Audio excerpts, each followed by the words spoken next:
This is very exciting.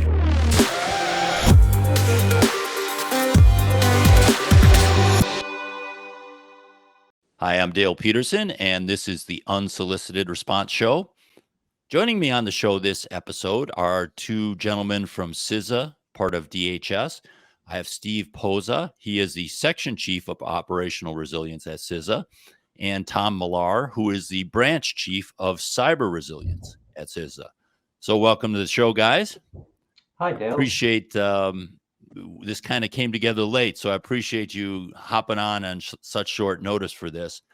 It's something that we've been kind of going back and forth on a while, and even since I first contacted you, there's been, I would say, more information about what I would call CISA services. And we're going to talk about those in the show. And I think, why don't we start with the service that initiated this conversation? I saw a number of press releases and announcements of vulnerability scanning service. And there were different types or different names for these services. There was a water vulnerability scanning service. There was a cyber hygiene vulnerability scanning service. There was a vulnerability scanning service. I guess to start out, is there one vulnerability scanning service, or is there a menu of vulnerability scanning services? And maybe Tom will start with you on that. Yeah, I would compare our approach to sort of like an automobile manufacturer selling more or less the same thing with a few different marks on it. We want people to be able to find these services no matter what they're looking for. And in this particular case, we have one key service, which is network perimeter vulnerability scanning. And that's the same however you come across it on our website or hear about it from somebody touting our cyber hygiene services, etc. So that makes sense. That makes sense. Yeah. And there's nothing wrong with that. I don't mean to be critical of that. You want to reach out through as many channels in as many languages to get people to try your product or service, anyone who can benefit from it. I just wanted, for clarity to make sure. So it's one type of service. And why don't you describe what the service does? Once of course, you have to invite us to do it. We're not gonna perform it en masse on critical infrastructure across the country. So the first step, of course, is to get some paperwork done.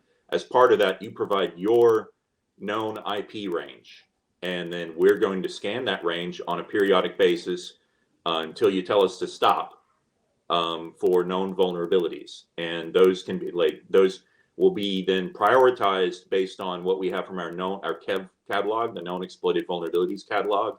They'll be prioritized then by CVSS scoring, of course, and that report is provided on a minimum of a weekly periodic basis. More frequently when there are urgent vulnerabilities of concern that we know to be exploited, and that we want people that people have present on their network that we would like to have them be aware so they can patch immediately. And so I would, because when I was looking at it, I saw that there was a talk about. A minute, I said patch, mitigate is a better word. Okay.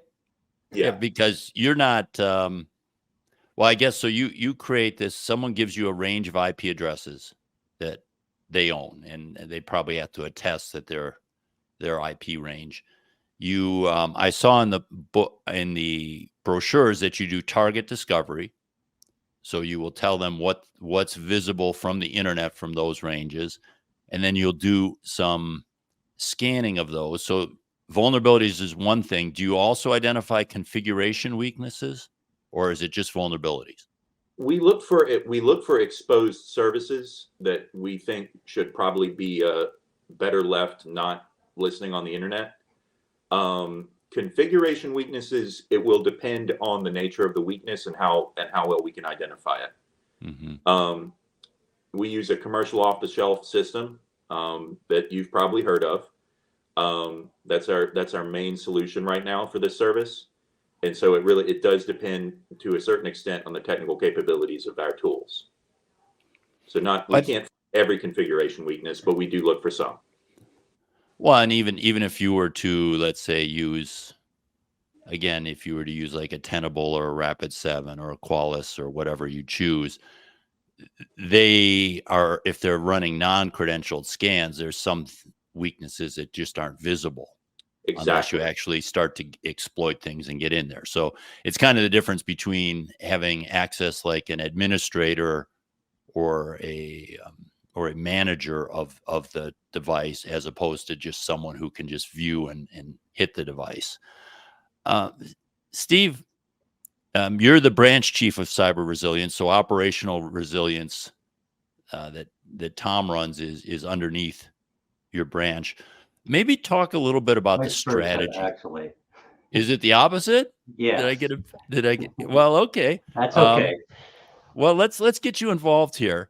Um, what is the strategy? Why is CISA doing this? Because Tom mentioned you're using a commercial off-the-shelf tool.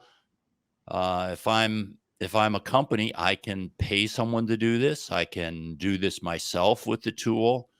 Why did CISA decide to do this? So, as we know, malicious actors out there recognize our dependence on technology. They are constantly attempting to exploit, whether it be for a financial gain or there's a strategic gain to their motive. But too often they succeed.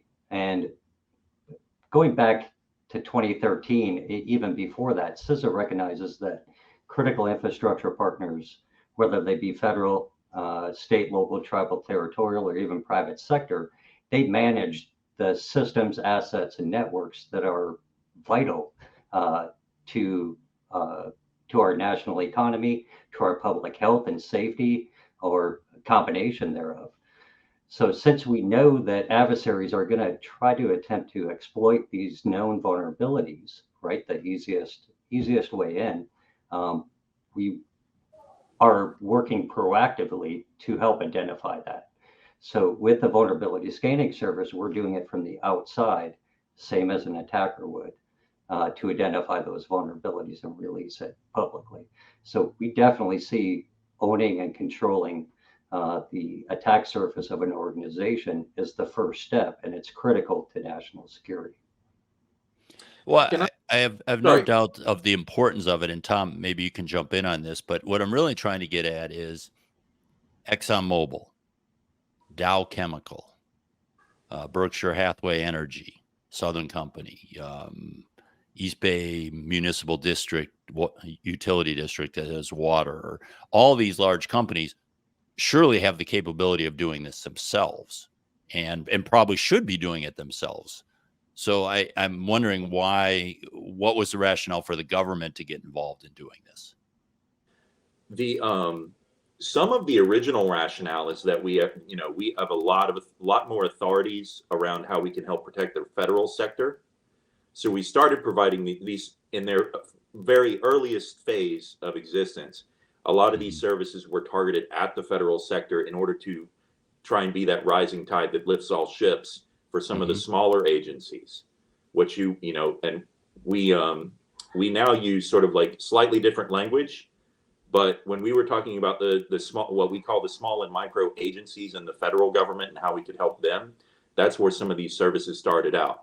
Then the question was asked of us, what can you do to help critical infrastructure? And we basically said, well, we can start doing similar things and aim at more specifically the target rich cyber poor or target rich resource poor organizations that Americans rely on every day. And you're absolutely right. There are incredibly large and well-resourced entities out there that probably don't need any of what CISA can provide service-wise. But we've been surprised in a lot of cases by the feedback we've gotten from well-resourced entities that they actually find some of our services of tremendous value. And we're not just talking about boutique stuff like a 3-month red team. We are talking about some of these things like the vulnerability scanning services, because it's a great way to check your own homework. If you're already performing some of these tasks yourself, other than your tax dollars, it costs nothing to add the CISA family of services to your as another tool in your tool belt. Hmm. Well, I certainly can see the cyber poor argument. There are a lot of, if we look at the water sector, there's a lot of small water. There's a lot of small chemical. There's not as many small electric, but there are some out there. And this might be an easy way for them to leverage a very hard to get dollar to do something else if you're doing this for them.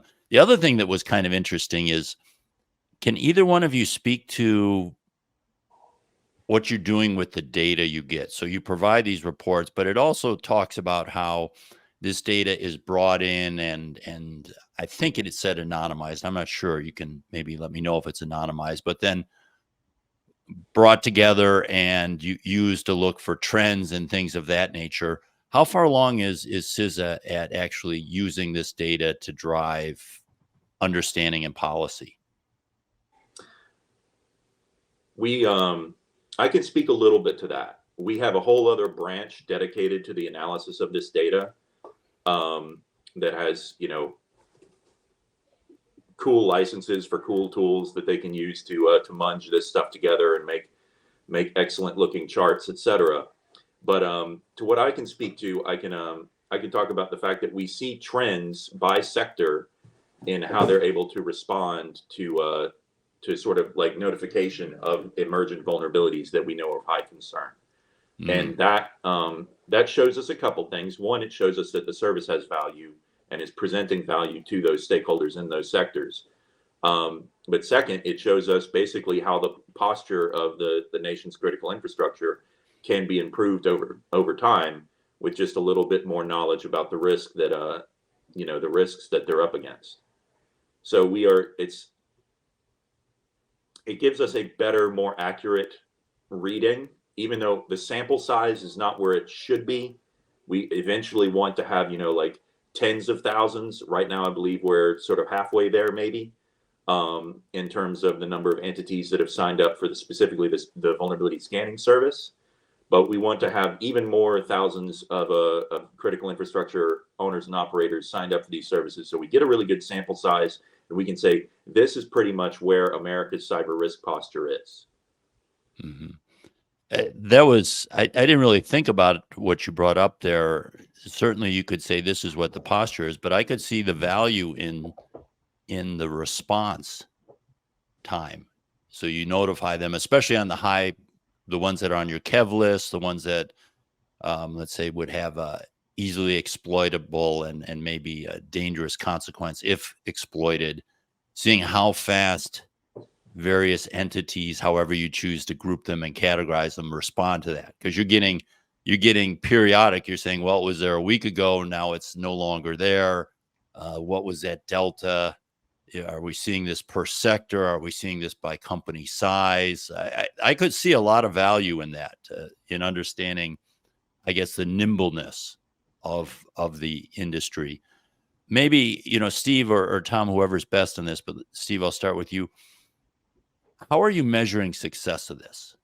So you have this program. What metrics are you, I guess, being held on account for? Is it number of people participating? Is it impact? How do you measure whether this is a program that's worthwhile?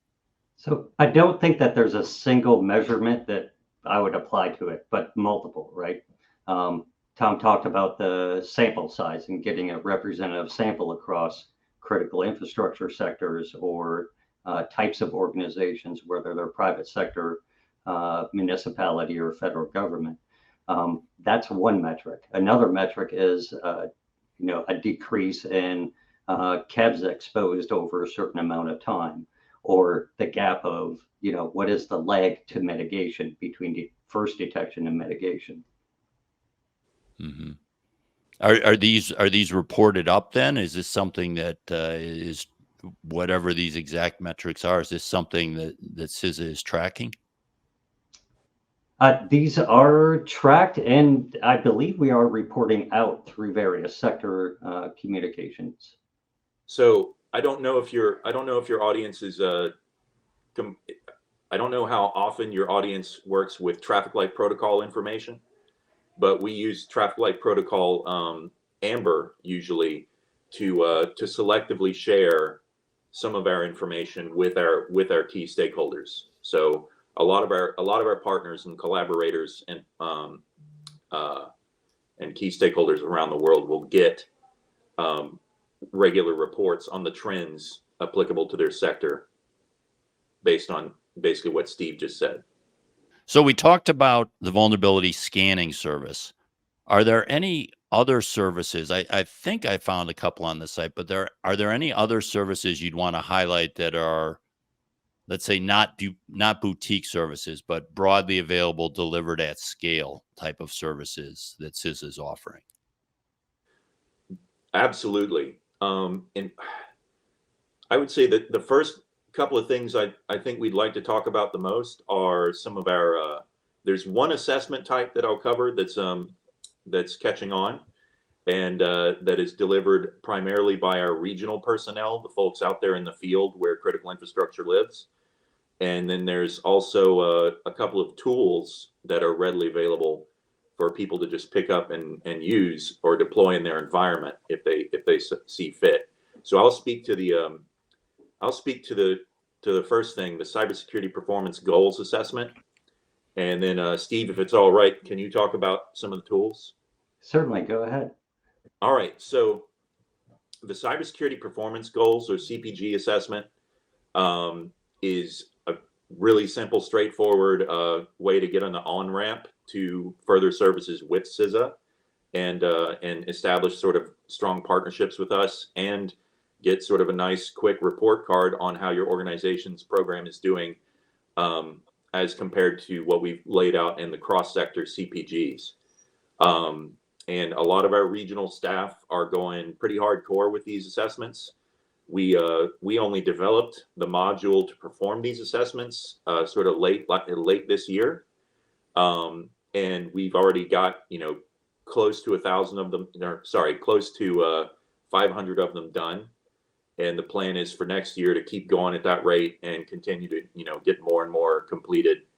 And sort of, again, that is not only a great way to get an assessment of how your organization's program is doing, using the cross-sector goals as a benchmark or a baseline, but also a great way to sort of get that visit from your regional cybersecurity advisors from CISA and find out what else we might be able to offer. And But Steve, that would seem to not scale very well. You're talking about, is that a person visiting on site for a day, or what is that? What is that? That's usually, I believe, maybe it's not a full day. It's more like maybe hours. A conversation, 2-hour conversation in the, whenever you can wedge it in. But it's the scaling issue with that. We're looking at a variety of ways to tackle that. And one way we've been considering in-house, internally, we've started having conversations about what it would take to have commercial providers offer CPG assessments as well. Yeah. I mean, I do some work I'm on a panel or a government effort in Singapore. And one of the nice things about Singapore is the size and authority they have. They can actually cover all the water, all the utilities. They only have a couple of ports. They can knock that out. But when you look at 500, let's say you even quadrupled that and you did 2,000 a year, that's still just a tiny fraction. I could see some value in that in terms of data collection. You could say, I am getting a sample. If I select those 2,000 carefully, I'm getting a sample. So I as CISA have a snapshot of what's going on out there. But in terms of actually impacting critical infrastructure, I mean, you'd need to be doing 50, 100,000 of these a year, I would think, which would be a huge manpower type of endeavor, as opposed to the vulnerability scanning service, which probably scales very well, I would guess. I'd like to respond to that with Sure. a little bit more about some ideas we're tossing around, and I just have to be careful that I don't promise anything while we're under a continuing resolution. But yeah, like we're talking about possibly using a a new solution for people to perform self-assessments. And we just, we demarcate that data as, like a regional cybersecurity advisor did not perform this assessment. This is self-attestation, but Mhm. we would, somehow, we would be able to receive data from self-assessment results. I already spoke to the idea of using commercial providers to sort of, be a force multiplier for us, if there's appetite for that in the marketplace. And the other way is to start giving people sort of what we've talked about as kind of like TurboTax for the CPGs, which is to say a self-assessment tool online where you answer a few questions, and if you sort of like you get through the first 9 questions, and we determine there's 38 CPGs in total in the cross-sector goals list. You answer the first 9 questions and it's clear that the remainder are not going to apply to your environment. When we go ahead and give you an off-ramp to some services like the vulnerability scanning that would help you get started with CISA. Mhm. And leverage that as a way to also offer our boutique services where those are appropriate to organizations that are mature according to their CPG responses. So there's a Yeah. couple of different ways we're looking at trying to scale it up. Yeah. I mean, that makes sense. And I don't want to get too deep into the CPGs as to, thoughts and questions on those. I'm more on the tooling here. I would say, though, that one of the things that's really a challenge is you look at CSET, which I believe was a DHS funded tool that INL did. I can never keep straight whether it's DOE or DHS. That thing has become a beast.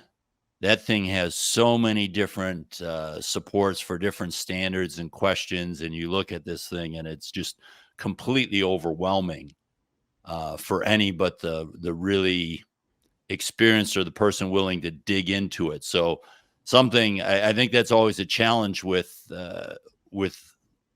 any short list of things saying you need to do these and these are the things to check is where do you draw the line? So I do like the idea of having something that could be done in hours and give you some information. That would be a good addition to the CSET process. Feel free to comment on that. Otherwise, we'll move to Steve and hear about some of the other tools. Take it away, Steve. All right. So a few of the other tools that are available, and if you go to the CISA GitHub, we have open sourced a few things. One is the Malcom tool. Malcom is a pretty powerful network and traffic analysis tool. It's made by with Archemy, what was formerly Mullock, as well as open search dashboards. They recently integrated Netbox into it. But if you're looking for something that is a little bit smaller, lighter weight than, say, a security onion or a full-blown, SIEM, Malcom is a really nice solution. Very easy deployment as well as use. It's somewhat intuitive. Doesn't take a whole lot to break into. I saw this one maybe this CISA tabletop exercise packages. Is that something that is offered through your groups? Not within our groups, but it is within our organization. Tom? I do pitch those packages regularly when I'm out representing the agency, and especially to critical infrastructure partners who are not familiar with the broad range of CISA stuff. But that is one of the things I try to home in on and let people know those are out there to help with their maturity of their program. Did you have a more specific question on those? No, I was. Is that under your purview, Tom, or is that a different organization? No, so those are part of, I believe, those are part of a different division. Okay. Actually, not even under the cybersecurity division. Mm-hmm. Because they cross that physical to cyber boundary in a lot of those exercise packages. So they live somewhere else. But okay. Steve, was there another tool you wanted to highlight? A couple actually. Well, as far as tool or technology, if you if somebody out there doesn't want to put a government developed tool onto their network monitoring continuously, there's also the network analysis validation verification tool. It's a small Python package, basically takes packet captures and provides a really quick output of an XLSX to identify misconfigurations in that environment, external communications or cross VLAN, those traffic patterns that may raise suspicion. And that's a really small, lightweight tool. It doesn't have to be connected, can be utilized offline. So for some of our more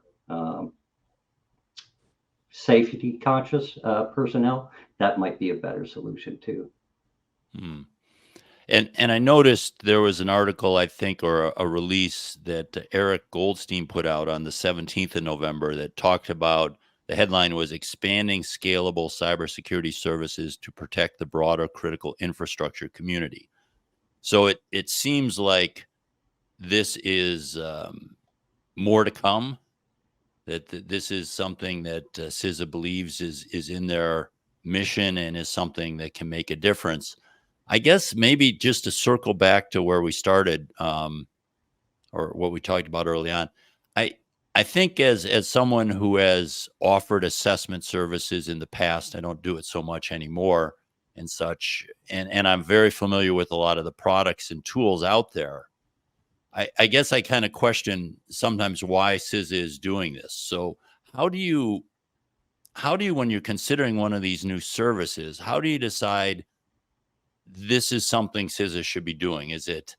The first thing we're going to look at is whether, there is a service that we can provide at scale that is something that is out of reach, or for whatever reason, whether it comes down to resources or whether it comes down to expertise in the field of practice, but that there is something that the target rich, resource poor entities that are out there aren't able to take advantage of, but that CISA can shape in such a way that they can. So that's what we primarily look at trying to deliver as we move out with other additional services for critical infrastructure. Okay. Now, we've covered a number of things here. We'll include some links in the show notes to where people can request these various things. I guess as just a closing here, is there something that you wanted to talk about, either one of you wanted to talk about on the services front that we didn't cover? Tom, I guess I'll start with you. Services wise, I want to talk about something that we're going to be working on throughout the year. In 2024, we are looking to modernize a lot of our offerings. We've already talked about vulnerability scanning and the CPG assessment that we already provide to anybody free of charge. We're going to be looking to add some not to increase sort of like the footprint or add any weight to the CPG assessment, but we are going to be looking at streamlining that and possibly adding some additional possibly some more ransomware oriented content to that assessment. And then for the vulnerability scanning, that we are going to look at adding some other tools into that toolbox, so that it's not just one active vulnerability scanning system, but also that's based on IP ranges, but also looking at domain based and passive data collection and open source, so that we can add sort of more and more awareness of your cyber footprint and risk posture to the output of that service. Okay, great. Steve, any last words? I would say that within this year and under Director Easterly, we're definitely going to see some changes to the services that we provide. Some of the legacy services, looking to scale those. As you previously noted, the critical infrastructure community is broad and massive, and we've been using blowtorches to boil the ocean, so to speak. So things that we can do to improve the cyber resilience of the organizations out there that keep our way of life going. We're going to see a lot of new changes coming along.